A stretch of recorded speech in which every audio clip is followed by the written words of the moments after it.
एक छोटे से गांव में एक लड़की रहती थी जिसका नाम मेरी था। वो अपनी खूबसूरती और दयालु स्वभाव के लिए मशहूर थी और गांव के लोग उससे बहुत प्यार करते थे। मेरी अपने गांव और आसपास के इलाके में एक मासूम और हमेशा मदद के लिए तैयार रहने वाली लड़की के तौर पर जानी जाती थी। लेकिन उसके साथ एक ऐसे घटना घटी जिसे देखकर गांव के लोगों का दिल कांप गया। एक दिन मेरी अचानक गायब हो गई। उसके घर वालों और गांव वालों ने उसे बहुत खोजा पर वो कहीं भी नहीं मिली। उसके परिवार वाले और दोस्तों ने आखिरी उम्मीद छोड़ दी, लेकिन तभी कुछ लोगों ने मेरी की तलाश में जंगल का रुख किया। वहां जाके उन्हें मेरी का लाश मिला, जो खून में लथपथ थी और उसका चेहरा पहचान में नहीं आ रहा था। ऐसा लग रहा था कि उसका खून ठंडे और निर्दय तरीके से किया गया था। मेरी की मौत ने गांव के लोगों को थिथुरा दिया और एक ऐसे डर का माहौल पैदा किया जो गांव में कभी नहीं देखा गया था।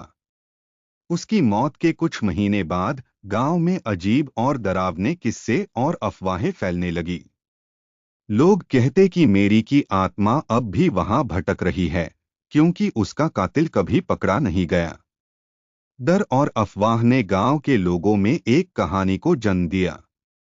लोग कहने लगे कि अगर कोई आदमी रात के अंधेरे में आईने के सामने जाकर ब्लडी मेरी का नाम 3 बार पुकारे, तो मेरी की भटकती आत्मा आईने के अंदर से निकल के सामने आ जाती है। कहते हैं कि उसका चेहरा पेल और सफेद होता है, आंखें बिल्कुल खोखली और खून से लटपट होती है। वो अपनी जान लेने वाले से बदला लेने के लिए एक भटकती आत्मा बन गई थी।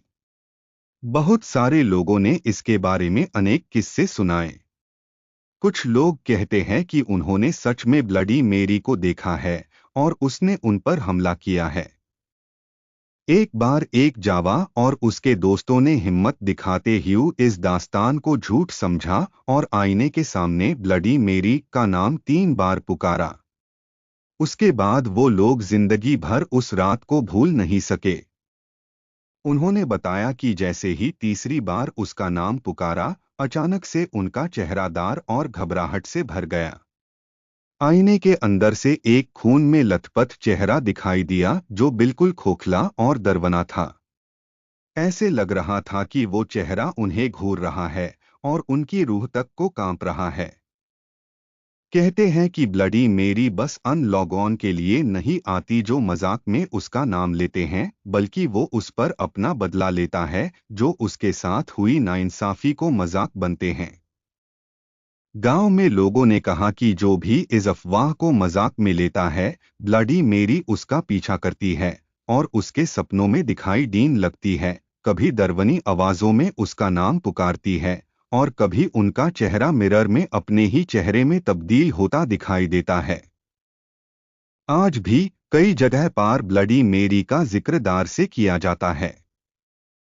कई लोग इस कहानी को एक अफवाह मानते हैं, लेकिन कुछ लोगों का मानना है कि ब्लडी मेरी अब भी बदला लेने की तलाश में है और जो भी उसका नाम पुकारता है वो उसका पीछा करती है जब तक उसकी रूह को चैन नहीं मिलता।